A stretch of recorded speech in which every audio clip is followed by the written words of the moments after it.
Evidentemente se pone cada vez más complicado el asunto de la intención del gobierno de asustar a la gente con relación a lo que ellos llaman el golpe. Están en su metaverso, si vale el término, su metaverso ahora lo pretenden asentar en las palabras de doña Susana Rivero, que dice, efectivamente hubo una reunión en la UCB para buscar una salida constitucional y ahí está el todo. Cuando uno revisa Conferencia Episcopal Boliviana, en ninguno, mira, la falsedad genera injusticia, dicen ellos al comenzar su presentación, y en ninguna de estas cosas buscan absolutamente nada que sea fuera de la Constitución. Tuto Quiroga ayer hizo declaraciones sobre el cómo se resolvió el asunto, y creo que hay una confusión con doña Susana Rivero, porque lógicamente uno tiene que pensar si estás buscando una salida constitucional, no puede ser fuera de la Constitución. Y la Constitución te dice que si este renunció, que el otro renunció, queda uno. Y ese uno es sucesor en orden de prelación. Eso es lo sencillo. Lo que genera esto luego, la actuación del Parlamento, la actuación del Tribunal Supremo de Justicia, la actuación del Tribunal Electoral, la actuación del cuerpo democrático, más bien del cuerpo de expresión democrática que es el Congreso, la ampliación del mandato, todo eso es constitucional. Si todo eso es constitucional, la convocatoria a elecciones de Luis Arce, el hecho generador también es constitucional. No hay por dónde perderse, claro. La presión política y el relato del gobierno van a echar la institucionalidad democrática a la mierda, porque aquí lo que buscan es imponer el miedo, imponer el terror, que todo el mundo se rinda, que todo el mundo se canse. No creo que lo logren. Aparece Lidia Patti a pedir que se la enjuicie a Susana Rivero y a Adriana Salvatierra. Hombre, no puede haber tanta grosería en lo declarativo. Pero, a ver, pongámoslo a Carlos Alarcón, que fue lo que dijo primero él, en la Fiscalía. Acabo de salir de la Fiscalía, me citaron para declarar como testigo en el caso del falso golpe de Estado 1, y lo más sorprendente es que este proceso penal totalmente montado y fraguado se basa en el tipo penal de terrorismo, y de todas las preguntas que me han hecho, ninguna se refería a terrorismo, no se refería a colocado de bombas, a toma de rehenes, a dirigir cuerpos armados o células armadas y sofisticadas, nada de eso, solo se referían las preguntas a reuniones en la Universidad Católica convocadas por la Iglesia Católica y reuniones en las que participaron representantes de la Unión Europea y del gobierno español y las propias supuestas víctimas del inexistente golpe de Estado, que eran las representantes del MAS. Entonces esto demuestra el tamaño y la grosería y lo burdo que es este montaje, que tiene por única finalidad encubrir los delitos de Evo Morales y de Álvaro García Linera, desde el fraude electoral del año 2019 hasta el abandono de funciones e incumplimiento de deberes por no haber esperado a que la Asamblea Legislativa Plurinacional se pronuncie sobre si aceptaban o rechazaban la renuncia de estos mandatarios. Entonces el otro objetivo es intimidar, es amedrentar, es amordazar a la sociedad civil para que se ponga de rodillas ante los abusos del poder, ante la prepotencia del poder, ante la tiranía, la autocracia, que este gobierno está repitiendo el modelo de Evo Morales, y eso no lo vamos a permitir como comunidad ciudadana. Basta de autoritarismo, basta de autocracia, basta de dictadura. Acá la sociedad civil boliviana se respeta y sobre todo se la respeta en la disidencia. Ok, yo tengo todo de acuerdo, menos en el hecho de que García Linera y Morales Ayma tenían que haber esperado que les acepten el... No estaban, reitero, es un criterio muy particular mío, no estaban, no pusieron, o ustedes se enteraron de que pusieron a consideración, no, renunciaron. Cuando uno renuncia, hasta ahí llegó, se va. Y yo creo que tenían derecho de irse, porque además, que en medo, dicen los brasileños. Y ellos estaban cagados de miedo, estaban llorando, tiene razón Tuto Quiroga, lo hemos visto llorando a los dos el día que se iban de Cochabamba. O sea, también uno tiene que entender que esto no fue una cuestión formal. Ellos soliviantaron, ellos calentaron el ambiente, lo hicieron bolsa, ellos ya había los muertos en Montero, ya Facundo Molares había tirado sus tiros, ya había hecho barbaridades. Es decir, la gente estaba caliente, la gente estaba brava. No digamos que era una taza de leche.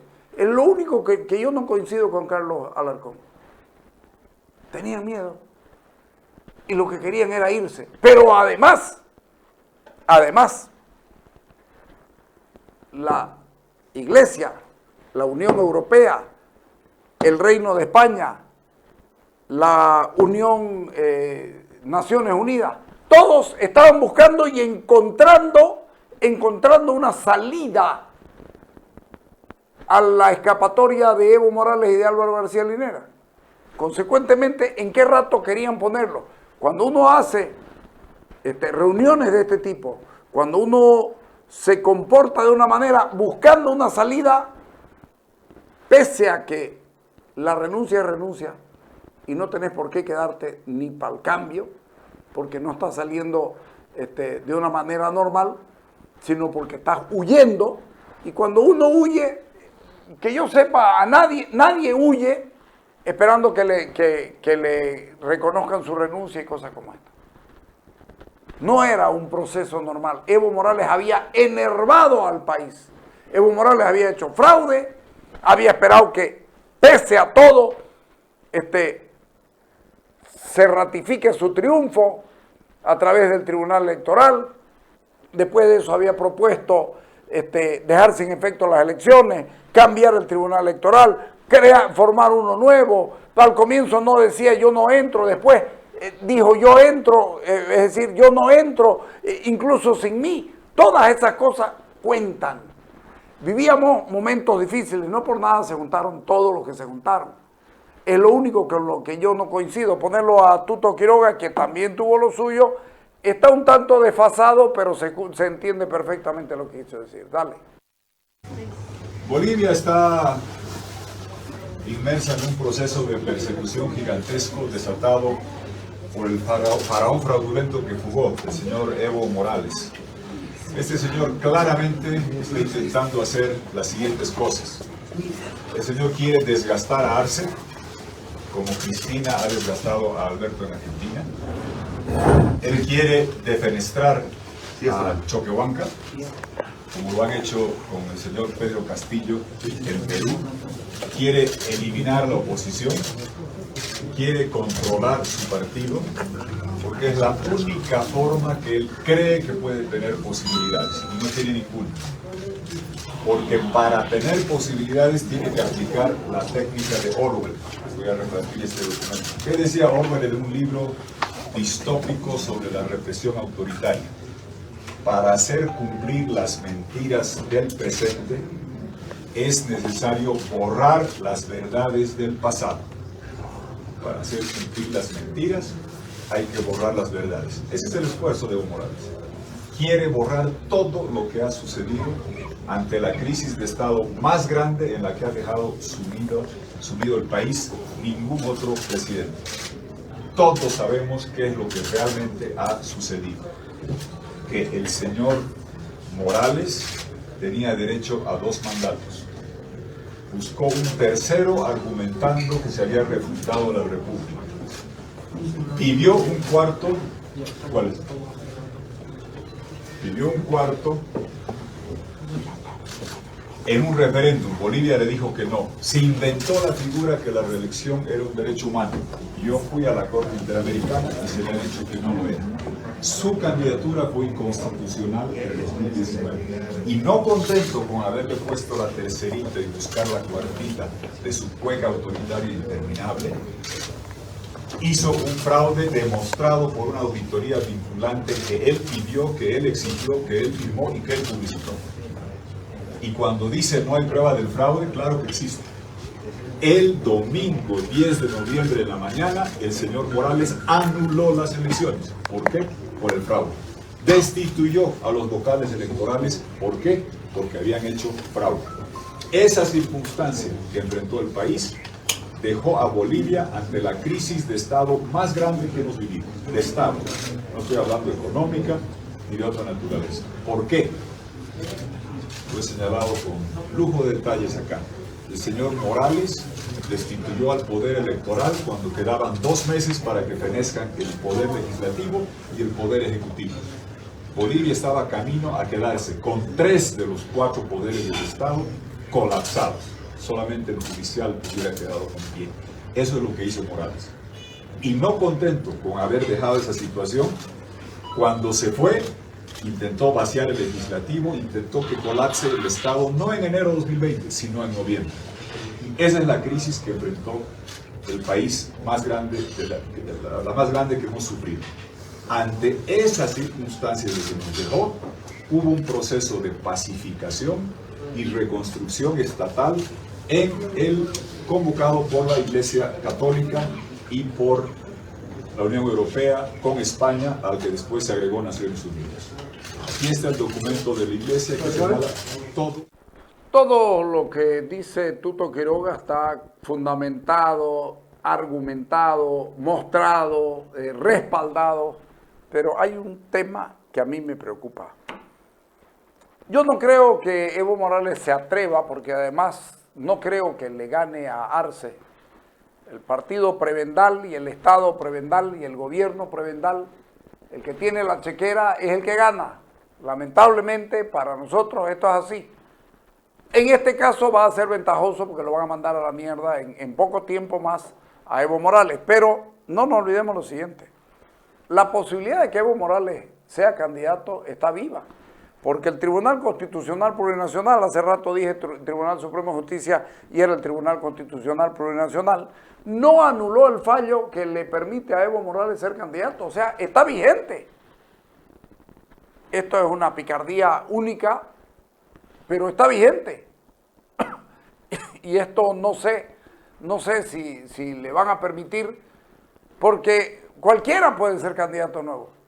Cualquiera puede ser candidato nuevo. Si ese fallo sigue vigente, porque se lo adapta para él, se le adapta para los alcaldes, se le adapta absolutamente para todos, hace jurisprudencia. Y lamentablemente para nosotros, pese a que se ha reconocido que la reelección no es un derecho humano, esto está vigente. Porque este fallo está absolutamente vigente. Dicho eso, quiero recordarle lo de Orwell es cierto. ¿Por qué se van tan atrás? Yo la verdad que no la entiendo a Susana Rivero decir, a mí me perseguía un avión caza. ¿Se dan cuenta? ¿Se dan cuenta el egocentrismo que tiene? La perseguía un avión caza.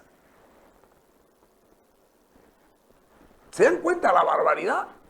Todo para justificar que se fue de viaje. ¿Tenía derecho a tener miedo? Claro que tenía derecho a tener miedo. Por supuesto. Si Evo Morales los había metido a todos en un berenjenal y Evo Morales se fue llorando de aquí, Susana Rivero también se fue, pues. Entonces, el que domina el pasado domina el futuro. El que te cambia los hechos del pasado como quiere, va a terminar dominando el futuro. Escuchemos la otra parte de Tuto Quiroga. Y para que seamos claros, ¿qué es lo que se hizo? Es rescatar al país del borde del colapso. ¿Cómo? Con una sucesión constitucional. Y la sucesión es constitucional no porque lo opine Quiroga o un analista o un jurista, porque así lo han determinado las instituciones llamadas por ley a establecer esto. ¿Quiénes? El Congreso y el Tribunal Constitucional. Aquí está el Congreso. Eva Copa y el MAS, con 2/3, han hecho 1, 2, 3, 4, 5, 78 leyes. 53 promulgadas por Áñez, 25 por Eva Copa ante el veto. Así funciona la democracia. 78 leyes, una tras de otra promulgadas, con el Congreso, incluyendo 16 designación de magistrados. El Congreso reconoció plenamente a la señora Áñez. El Tribunal Constitucional, que es el mismo que está hoy en funciones, que es el mismo que estaba con Evo Morales, le admitió 8 recursos como presidenta constitucional. La recibió en un acto solemne. Y lo más importante, hoy día seguimos discutiendo por la sed de venganza del faraón fraudulento fugador, que quiere cambiar la historia, que no vamos a olvidar, señalando que Yanine fue inconstitucional y fue golpe y no sé cuál más. ¿Quién determina si algo es o no constitucional? El tribunal, que recibió a Yanine, que le admitió recursos. El Congreso, que le envió leyes para que promulguen. Aquí está una de las leyes, la 1266. Por favor. El andamiaje judicial institucional del Estado no se paró. Ojo, que pudo haber sido un desastre, pero no se paró. El Parlamento le dio vigencia. El Parlamento y ella promulgan una ley de ampliación de mandato. ¿Dónde está la ilegalidad? ¿Dónde está? Solamente en la cabeza del dictador. Solamente en la cabeza de quien pretende adueñarse del poder, porque hay que adueñarse del poder. Nicaragua acaban de... Mierda, ya es el colmo. Un hogar de niños violados y violentados sexualmente, atendido por unas monjas, ha sido cerrado por un país que no tiene la más mínima posibilidad de atender a esos niños. El día de hoy las han expulsado a las monjas para que se vayan de Nicaragua. Se cagan en los chicos. Ey, así nos va a pasar a nosotros si nos callamos y si no decimos las cosas como deben. Si nos callamos y no decimos las cosas como se deben decir, vamos a estar en problemas. Vámonos al corte y ahorita venimos.